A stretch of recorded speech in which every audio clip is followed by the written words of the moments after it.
Snap Judgment Studios.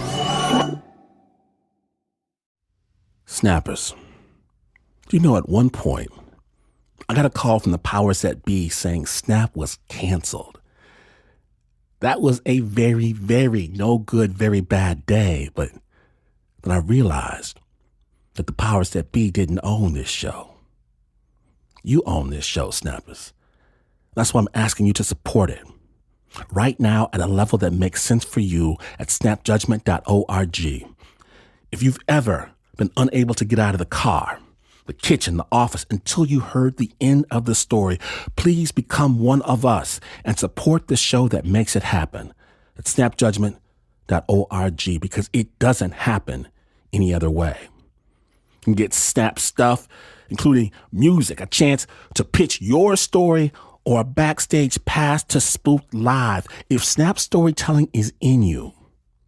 If you depend on this show, please stop for just a moment.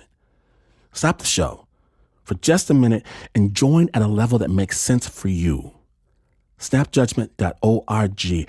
I promise you the best sleep ever and a grin on your face when you leap out of bed in the morning. What a deal! Snapjudgment.org. Thanks.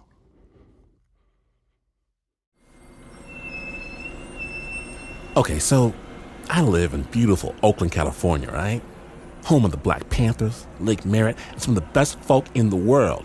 And here, in this wonderful knot paradise, marijuana is legal. And it seemed like it was legal for a long time, but now it's really legally legal.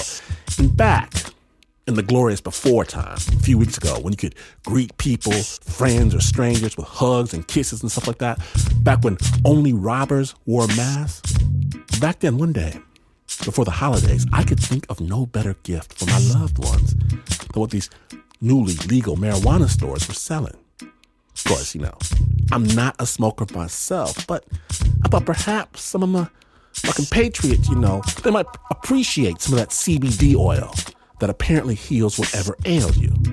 So, I rolled to the spot. In this store, it looks like an Apple store. It's beautiful, clean lines, nice, really nice. But a line out of the door onto the street. Dagnammit! So I get in the line. And this line, it's a mixed crowd. Some old, some young, every color, race, all the various genders. Wonderful. Oaklandy. I get in this line, and the guy in front of me says, "Wait a minute. Are you that storyteller guy with that Snap Judgment outfit? I love that show." "Hey, man. Thanks for the love." And a woman in front of him, "You're Mr. Snap Judgment." "Yeah." And another woman. And the guy further up the line, "Hey, the Snap Judgment guy is back there. Hey, can you tell us a story?" "Hey, can you take a picture? I want to send it to my wife." And it's crazy. All these good people showing me crazy love.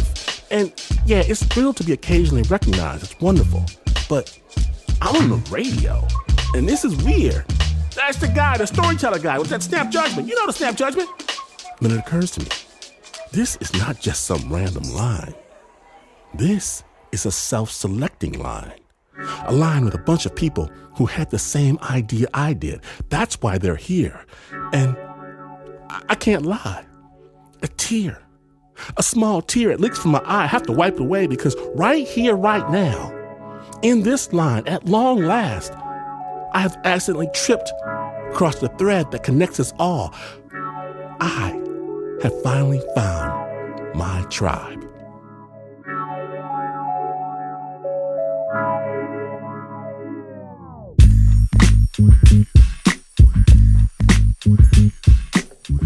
Today, on Snap Judgment, perhaps we can help you find your tribe too. We're calling this episode Buds. Amazing stories from real people finding their real people. My name is Glenn Washington, and the good news is that if you're listening with someone right now, you've already found your tribe. Right here on Snap Judgment.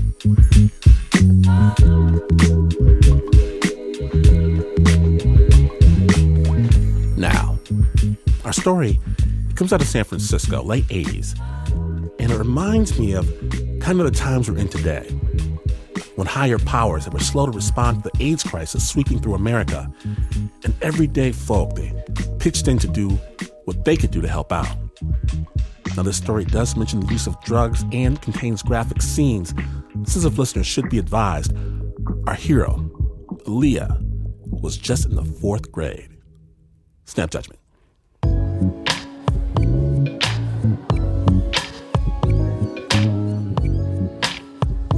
We were going to the cafeteria because we had a special guest. The special guest was a cop. Like a cop. There was a moment of wondering if he was there for me or my family, like heart-pounding terror. He tried to be chummy with the kids and authoritative at the same time. And then he tells us that we're going to be spending a lot of time together that semester to learn how to just say no to drugs. The program was Drug Awareness Resistance Education, or DARE. It was part of Nancy Reagan's Just Say No campaign. The idea? To educate kids about the perils of crack, heroin, and marijuana. The cop would say, like, what do you say if someone offers you a cigarette? Just say no. What do you say if someone tells you all the kids are doing it? Just say no. Every time the cop came, the students would break into groups to basically role play, which was stressful for Alia. And I was always the last kid picked. Always the last kid picked. I was into cat sweatshirts and horse sweatshirts. I know I was weird because other kids treated me like I was weird. Alia remembers being assigned the role of the drug dealer. We get a printout with the line that we're supposed to say. Hey, kid, want to try some dope? It'll make you look really cool. Do you want to try some pot?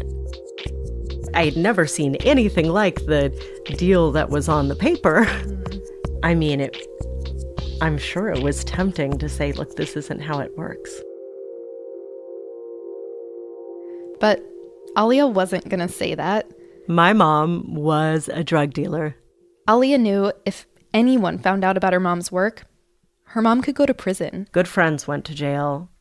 And if Alia's mom got caught, Alia could end up in foster care. It was a life-shattering proposition. My entire world would be destroyed if anybody found out.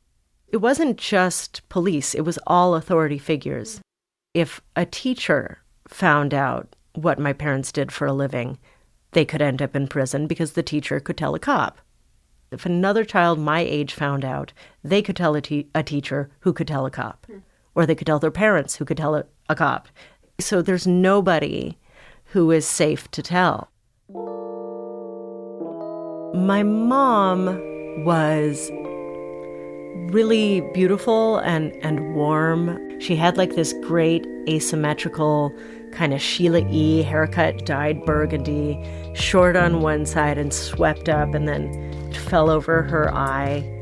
And part of her attitude was being this outlaw, was being a badass outlaw, and that had always been something that she was really proud of.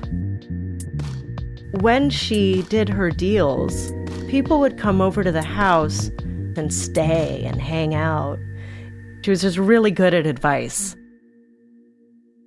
And I always felt like I had this incredibly beautiful world that nobody could see. When Alia went home from school, she hung out with her mom in the kitchen. My mom in the kitchen is a disaster. She burns toast and eggs. She can't really boil water. The only thing that felt really wholesome and warm was making brownies. Alia and her mom would make 4 or 5 batches at a time. There would be eggshells and, the chocolate would get splattered on the wall and the flour would end up anywhere. And we'd just laugh. And so my first task was pulling out the saran wrap, ripping it on the edge, and just making a huge sticky pile of saran wrap squares that the wrappers could then use to wrap the brownies. And then you sit around the table, and it was something that had always been a ritual going on in the family, where my mom and like good friends would sit around a table together and wrap. I loved it. And then that fantastic, fantastic smell. The smell is something that really sticks with me. There's a particular smell of marijuana, good outdoor grown California marijuana and chocolate cooking together. It's a very, very specific smell. It's like earthy and sweet. It's this really comforting smell, which is funny because it was something that, also put us in danger. The DARE program was just one of Reagan's anti-drug initiatives. He had also launched a campaign targeting California growers. As a young kid back in Mendocino, where people grew weed, Alia heard helicopters thundering over the nearby fields. And U-2 spy planes swooping over our house. Tanks would come through the town. There were over 100 agencies involved by the mid-'80s, and they were dedicated solely to eradicating growing in California. They would use disused military equipment, infrared photography, and people would get busted, and they would be people that my family knew, who were part of the community, who were good people, were just mountain hippies. And it scares your parents and it scares their friends. So you get ingrained with this idea of who's good and who's bad. And when you're raised with the idea that you're an outlaw, the bad guys are the cops. I feel like as an adult, it's hard to keep a secret, but as a kid, it must have been so hard to keep that secret. I mean, a friend of mine was just saying the other night that it's like giving a child a gas can and matches and telling them not to burn the house down. And I guess that's true in a way, but I felt, how can I explain this? I felt so much on my mom's team. She just trusted me. Did that feel powerful? Yes, I think so. It is special to be part of a secret. As time went on, Alia got more comfortable with the DARE cops. As I sort of relaxed into the idea of, this is a joke. This is a big joke. Alia brought her mom DARE pens and folders. And bookmarks. I had a t-shirt at a point, and I think I won it by giving right answers. The DARE logo was just DARE to keep kids off drugs. Alia's mom cracked up at Alia's new DARE swag. That's in the period where DARE's funny, and then the novelty wore off and it stopped being funny. The next year, when Alia moved on to 5th grade, her mom had started making a lot of house calls. Well, by this point, 1988, people were getting too sick to come out. The cannabis was helpful with nausea and insomnia and pain and depression and a lot of symptoms that just had no treatment at the time. One day, Alia's mom picked her up from school. She had to make a delivery. We went into the Castro and up this steep side street. It was one of these frilly wedding cake Victorians and had a view over downtown. You could see the Bay Bridge crossing to Oakland. We go to the door and there was a man standing up on the landing. He greeted us and we start climbing the stairs. He was on either the 2nd or 3rd floor and he was backlit. It wasn't until we got closer that I saw the condition he was in. He was shirtless and wearing pajamas, and the pajamas were just kind of hanging off his hip bones. He had that really hollowed out look, like he'd been hit with a bowling ball, his chest curved around, this hollowness, and you could see every bone. He had this huge lesion where lesions had grown together into the shape of a butterfly. He was so sick. It took my breath away. And he was maybe surprised to see a kid.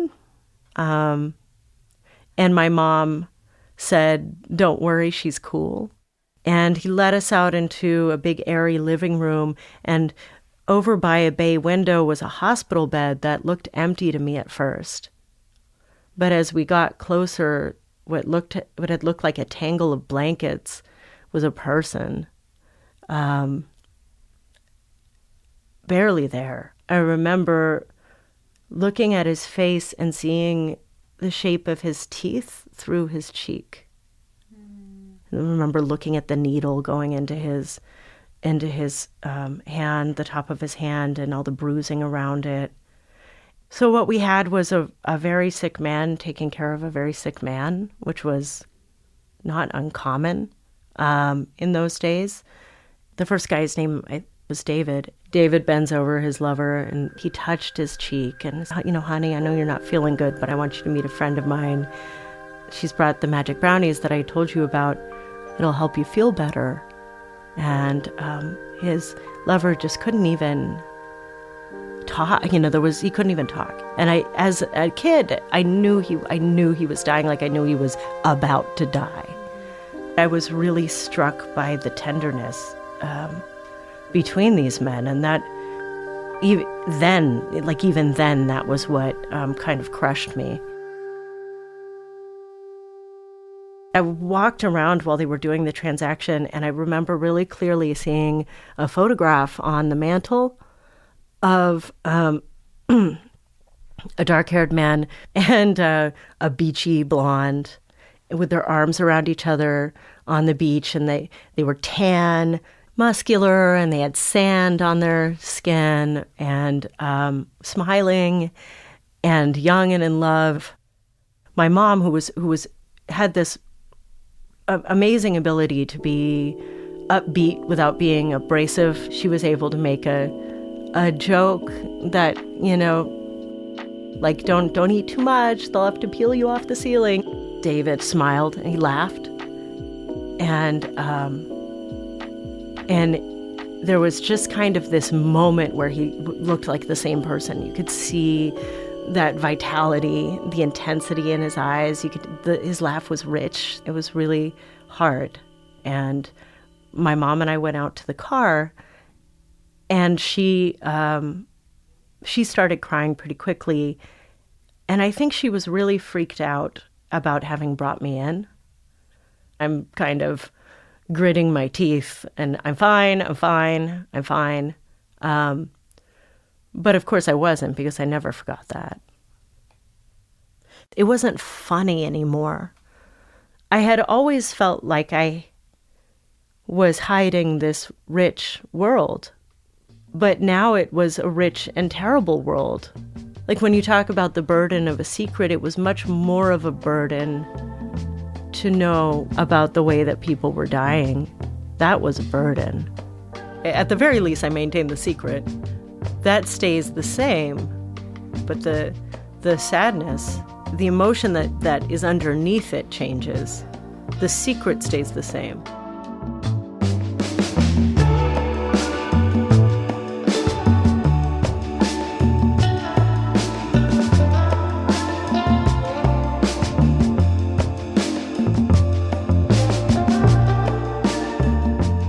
Special thanks to Alia Volz for sharing her story with The Snap.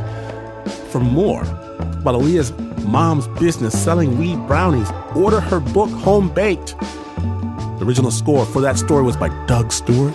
It was produced by Shaina Shealy.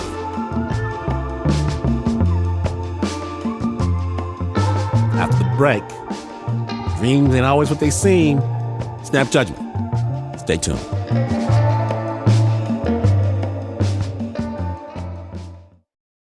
Snap Judgment is brought to you by Progressive. Most of you aren't just listening right now. You're driving, cleaning, and even exercising. But what if you could be saving money by switching to Progressive? Drivers who save by switching save nearly $700 on average, and auto customers qualify for an average of 7 discounts. Multitask right now. Quote today at Progressive.com. Progressive Casualty Insurance Company and affiliates. National average 12-month savings of $698 by new customers surveyed who saved with Progressive between June 2021 and May 2022. Potential savings will vary. Discounts not available in all states and situations.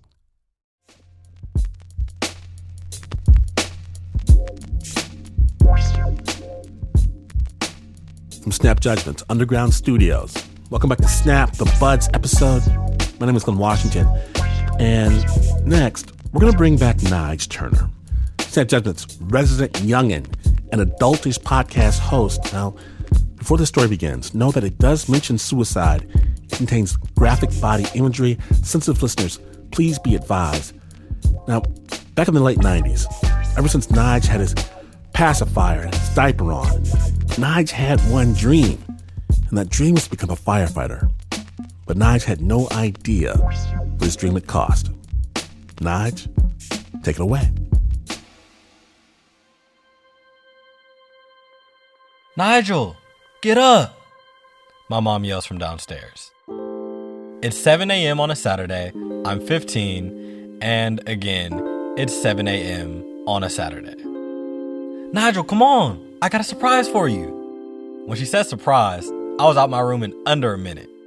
What is it? Just get in the car, boy. And 10 minutes later, we pull up to a huge yellow wooden tower in the middle of a gated area. The wall is covered with overgrown vines, so you can't see what's in or out. But once we get in, I start to see high schoolers my age walking around in these navy blue uniforms, some doing push-ups and others racing each other while pulling a firefighter water hose. I'm so excited because ever since I was a little kid, there was only one job I could ever see myself doing. I'll just have my dad tell it.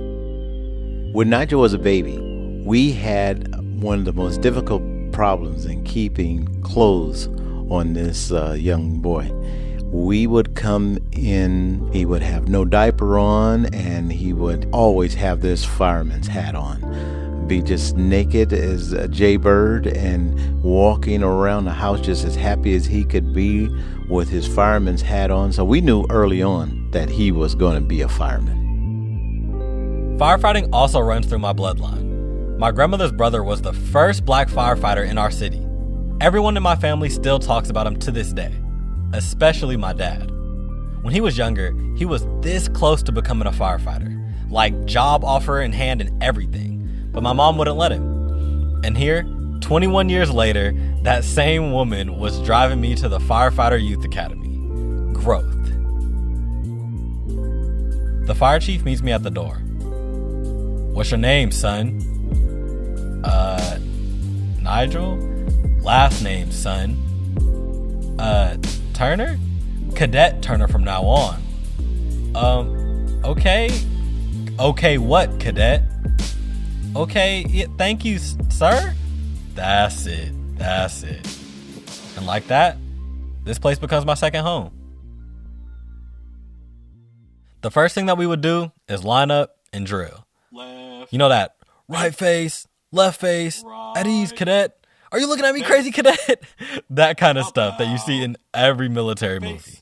I complained about it a lot, but secretly, I loved it. Renegade, salute. Another reason I loved going to the academy was because my best friend was also there. My name is Greg Hill.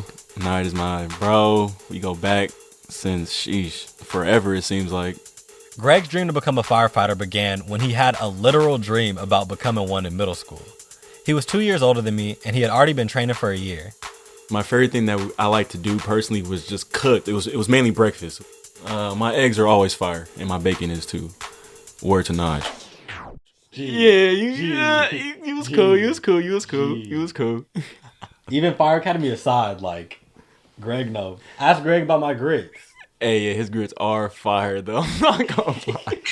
Fire. That was always my favorite, aside from cleaning or doing drills. Just knowing I had Nigel with me, and it just made it even more fun. And I was actually selected to be one of the best drill people to represent our group of fire academies. We also learned how to triage.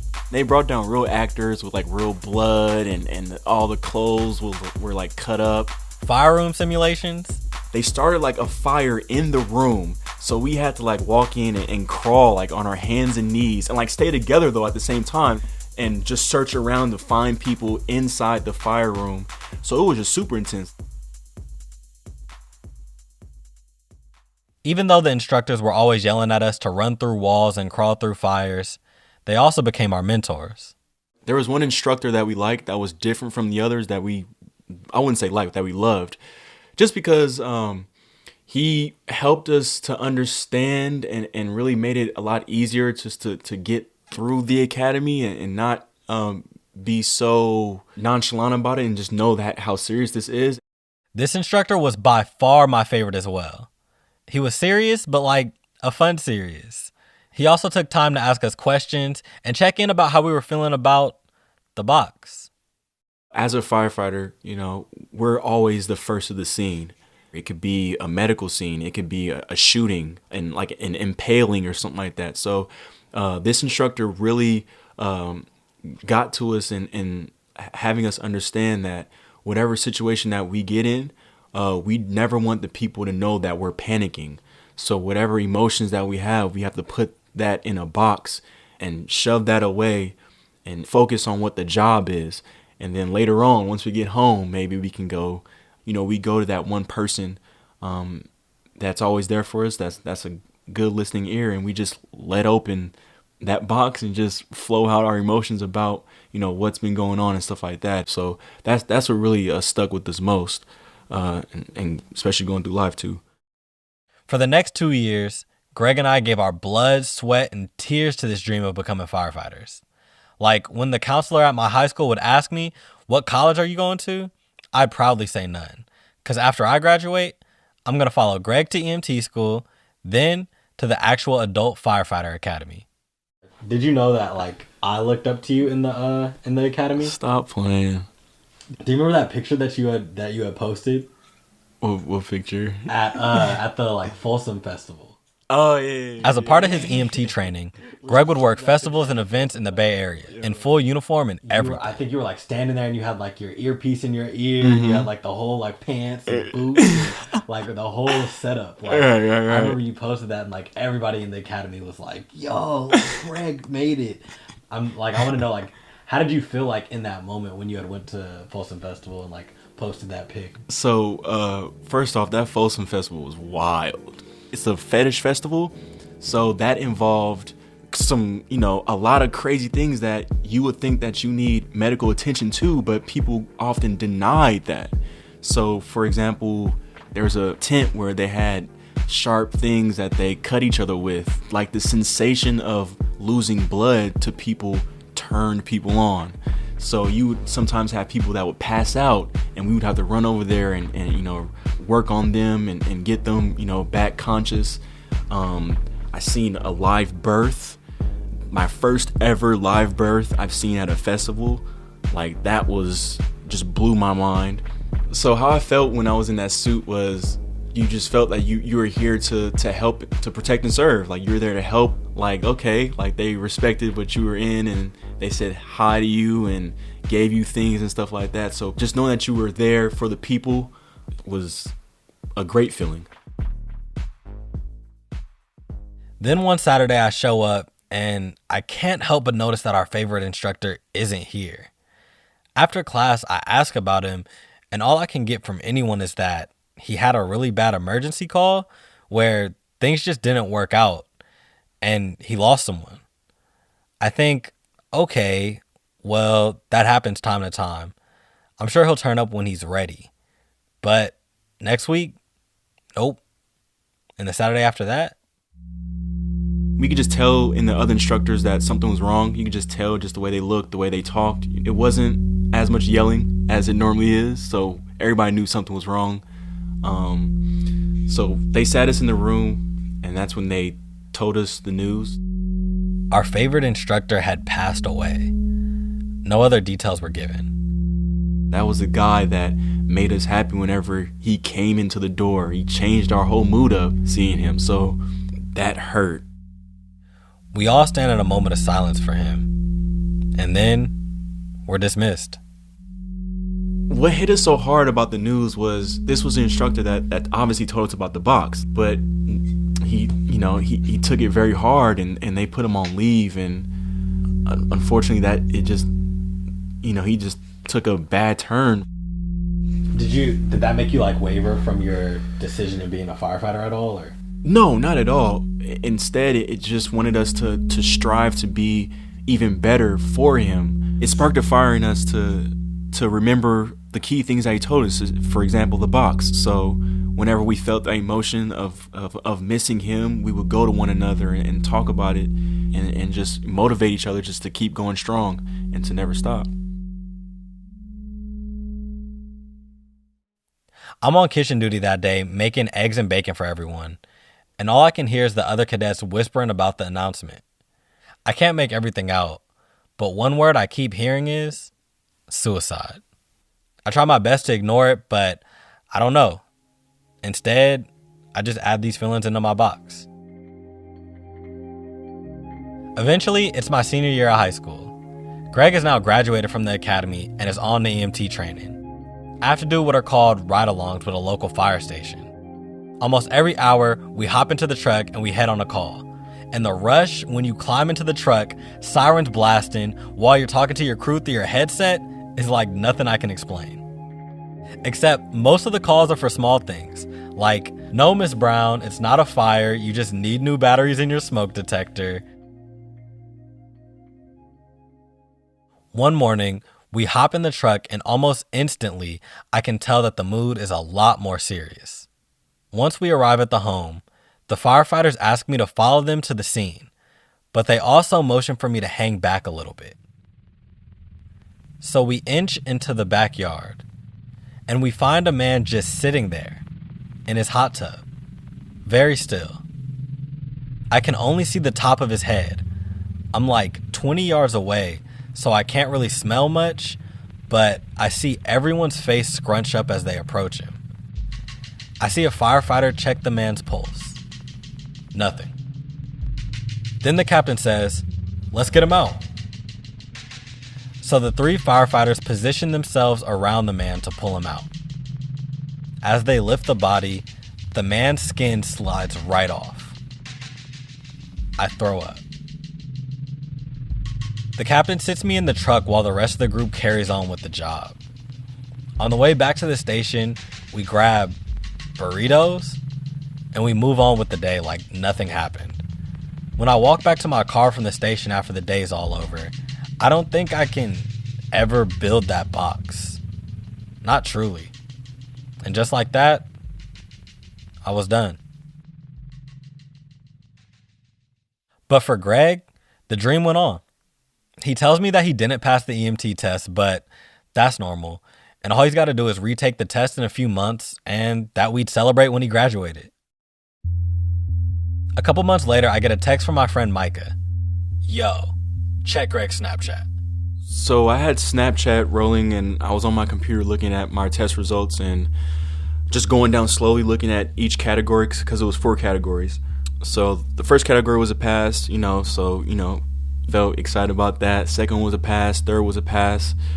So I was like, cool, just one more. And I'm like there. And the 4th one was a fail. What I didn't know was this was Greg's 5th time failing the EMT test. He was just 1 or 2 questions off, just like in his previous attempts. And that's when I lost it. I just felt like I was just worthless. Like I had nothing else to give. A few minutes later, Micah drives to my house with my other friend, Abe. Once I hop into the car, Micah takes off, going over the limit, making sharp turns. I say, "Yo, why are you driving so stupid? You about to kill us." "Bro, check the group chat." As soon as I open it, I see a message from Greg saying, "This was the end of me. Like, this is my dream, and I can't do it. Like, I can't do it. I didn't feel like living. I wanted to crash my car. I was going maybe 120. I just couldn't do it for some reason, but I really wanted to. That's just how I felt." We pull up outside of Greg's place and we call his phone. He doesn't answer. We start banging on his door and his mom lets us in, and we run up to his room. Then Mike and Nyge and Abe busting on our door, and I'm like, what the heck? We slowly walk in and we see Greg on the edge of his bed. We sit on the floor and we just talk. We talk about all of our failures. Bro, I spent thousands of dollars on trying to build my own business. It blew up right in my face. I just had to keep going. How we all shot for the moon. You remember the cement mason apprenticeship, and I tried that for 10 months every day, trying to work it out, but I just didn't make the cut. And landed flat on our butts. Out of all of us, none of our original plans worked out. And that's a heartbreak that was probably the most difficult to swallow. But we have to.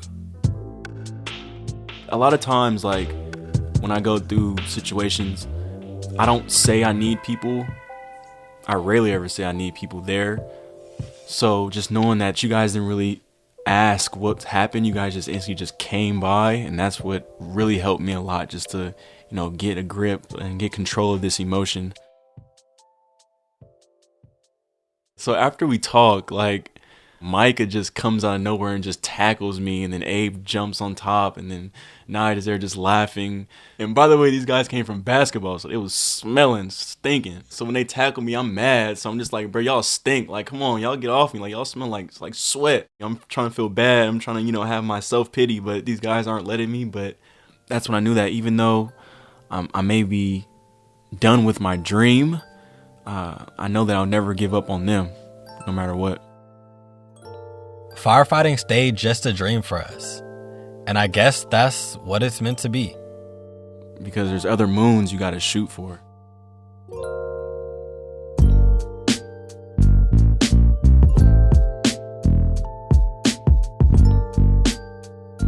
Thank you, Nyge, for sharing this story. The piece was brought to us by Adultish, a fantastic culture, advice, and storytelling show created by Snap alum Davey Kim and YR Media. It's hosted by 20-somethings Nyge Turner and Merk Nguyen. They just dropped their 3rd season with our fine friends at Radiotopia, so stop whatever you are doing. Check them out, Adultish, the podcast. Music for this story composed by the young artists at YR Media, including Clay Xavier, Marcel Angelo, and the young enough Davey, triple threat, Kim.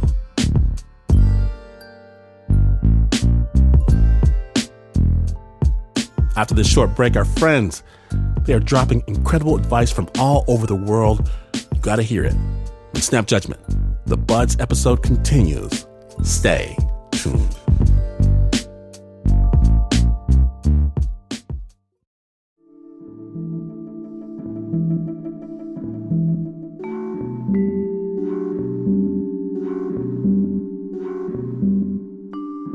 From Snap Judgment's Orbiting Hall of Justice. Welcome back to Snap, the Buds episode.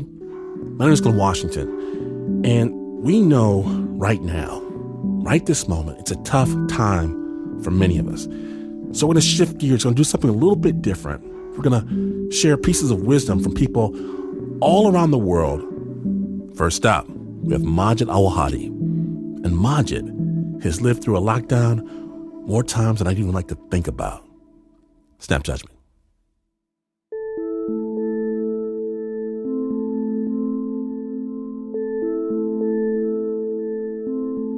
My name is Majd Al-Wahidi, and I'm a freelance reporter from Gaza, currently under lockdown in Washington, D.C. My experience in lockdowns and quarantine actually happened many times when I was living in Palestine. The only difference between this current lockdown and what I experienced back home is here I wake up and hear birds and ambulance sirens. In all the wars I have seen and survived in Gaza, the sound of airstrikes and rockets was much louder, and my movement was completely restricted by curfew hours, which means supermarkets, essential services were not open.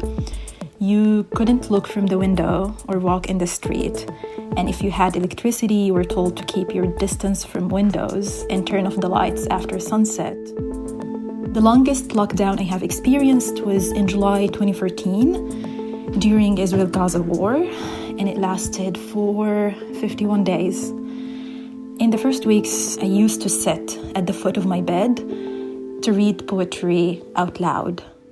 قبل أن تعرف اللطف كأعمق شيء في الداخل، عليك أن تعرف الأسى كأعمق شيء أيضاً. عليك أن تستيقظ بالأسى. عليك أن تتحدث. Saying poetry out loud in different ways to myself when the bombardments were too hard to ignore was how I coped with things. I also loved reading poems by Naomi Shihab Nye. It was called Kindness. Before you know kindness as the deepest thing inside, you must know sorrow as the deepest thing. You must wake up with sorrow. You must speak to it till your voice catches the thread of all sorrows. My advice to people dealing with coronavirus now is to do something that involves reading something out loud. I think of poetry as a kind of protest or action against fear and sadness. Only kindness that ties your shoes and sends you into the day to gaze at bread. Only kindness that raises its head from the crowd of the war to say, "It is I you have been looking for," and then goes with you everywhere like a shadow or a friend.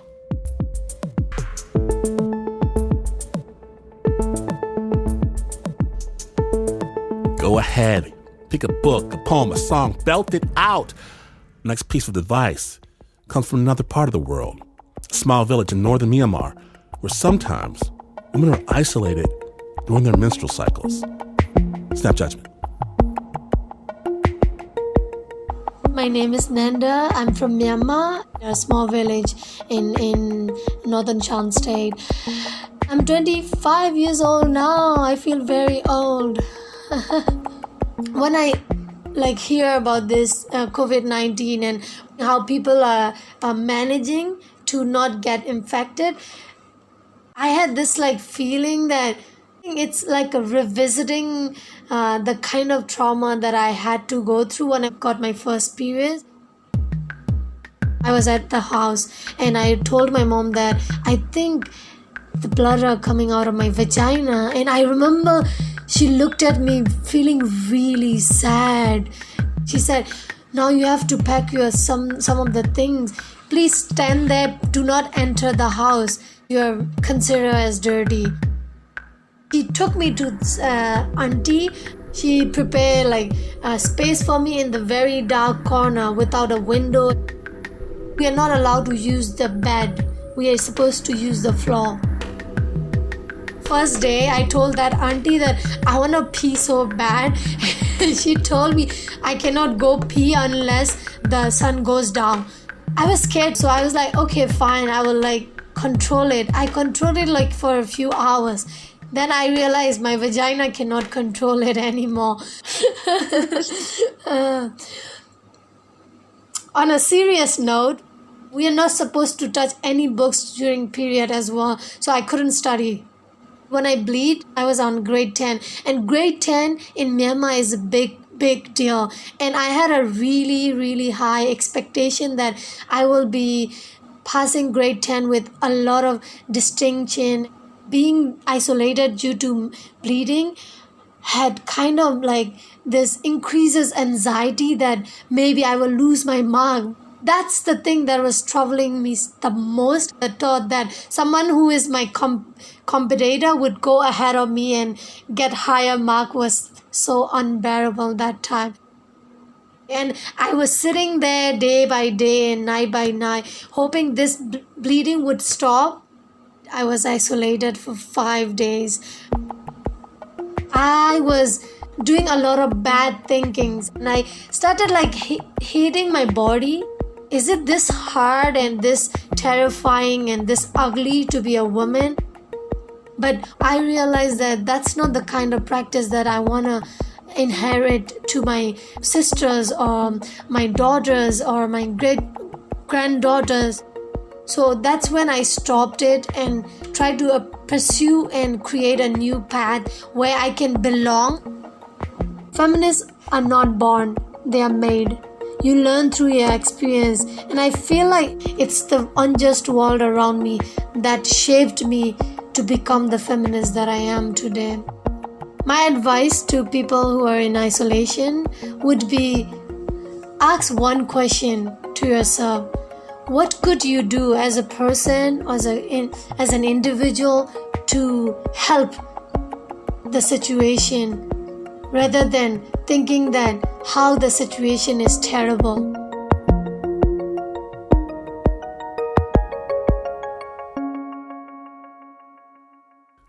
Today, Nandar, she runs a feminist organization in Myanmar that produces feminist literature and holds workshops that address women's issues, including menstrual taboos. She's a writer, an activist, and performer, and runs the Vagina Monologues in Myanmar, because she's all that. So, most folk, this kind of craziness happens too, but some people, they're wild enough to put themselves into this situation. Like, for instance, Martin Machado. There are definitely challenges when you're working in a confined ship. Everybody has to get along. I worked on container ships, large ships that are bringing random containers to international ports. My longest run was 6 months at a time. Typically, there are about 22, 23 people on the ship with me. Some of the ways that I deal with the monotony was just to make little things to sort of brighten up my day. Like around Christmas time, trying to take an old tarp and like make a Christmas tree out of it, and then finding sailors, they love Christmas and are totally down to like carve out ornaments and help decorate the tree and stuff. Or also trying to take like notes and put them in a bottle and drop them in the sea.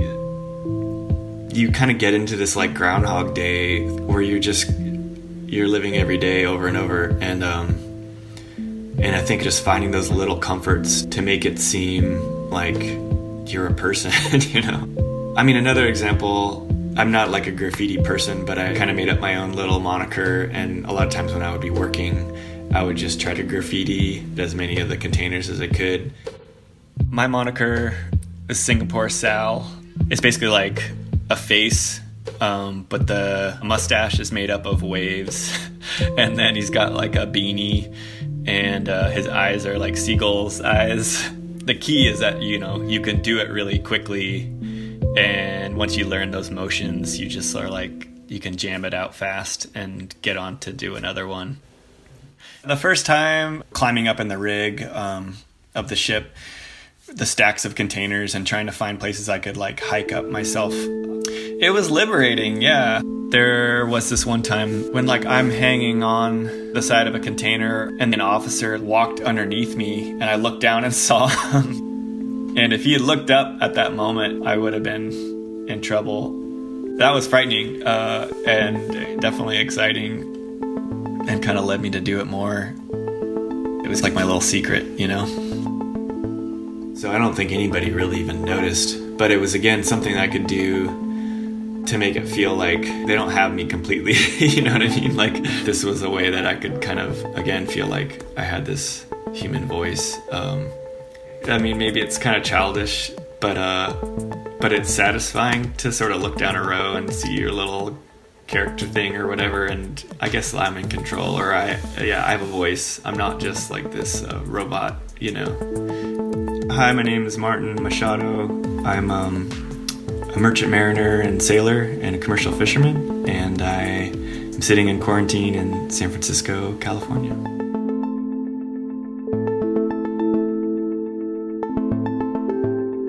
You heard the man. Be sure you're doing something for yourself.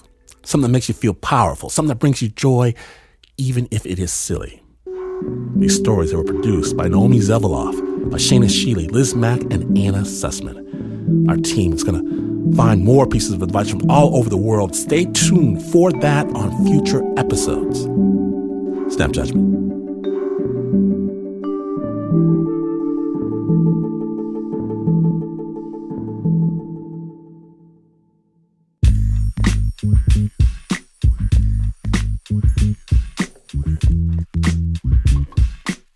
It happened again. Can you believe it? Now, if you missed even a moment, get the amazing Snap Judgment podcast. Subscribe to Snap, the podcast that transports you into another time, another place. Something tells me I'm going to need to be transported a little bit over the next few days. And if you love this storytelling world, support it. Support storytelling that is human, that's made with love, that rocks that beat. Go to our Patreon. Get you a Snap sticker, a Snap mug, both, but do the right thing because you're a good person, right? Or give on behalf of someone who can't, because that's what Snap Nation is all about. Go to patreon.com/snapjudgment. That's patreon.com/snapjudgment. Snap is brought to you by the team that always quarantines themselves away from any and everyone, whether we have to or not. Except, of course, for the Uber producer, Mr. Mark Ristich, Pat Mesiti-Miller, Anna Sussman, Renzo Gorio, John Facile, Shaina Shealy, Liz Mack, Marissa Dodge, Nika Singh, Eliza Smith, Lauren Newsom, Teo Ducott, Flo Wiley, Nancy Lopez, and Leon Morimoto. Wow, you may have heard that this is not the news. No way this is the news. In fact, you're quarantining yourself away with your very best friend in the world, only to ask yourself after a mere 3 days, if you now hate your supposed best friend, who do you like? Yes, you could pose that very question to yourself and you would still not be as far away from the news as this is. But this is PRX.